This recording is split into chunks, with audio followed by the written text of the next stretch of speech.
Grabe. Dumami na sila, oh. Jer, okay lang ba sa mga hamster magkakasama sa isang kulungan? Ewan ko, wala naman akong alam dyan, no? Mali ko ba dyan? Teka, kilala ko sino makakasagot sa'yo.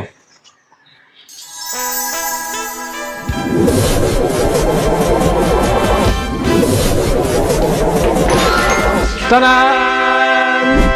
Alam nyo ba, ang mga hamster ay mga solitary animal. Ibig sabihin, mas prefer nila mamuhay mag-isa. At alam nyo ba, ang mga hamster ay hindi kayang lumipad. Dahil wala silang mga pakpak. At alam nyo ba, ang mga hamster ay hindi kayang huminga sa ilalim ng tubig at lalong-lalong na hindi nila kayang huminga sa outer space.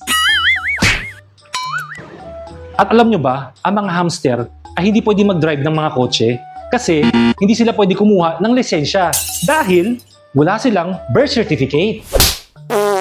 Hanggang sa muli, ako nga pala si Mr. Obvious at lahat ng sinasabi ko ay alam nyo na.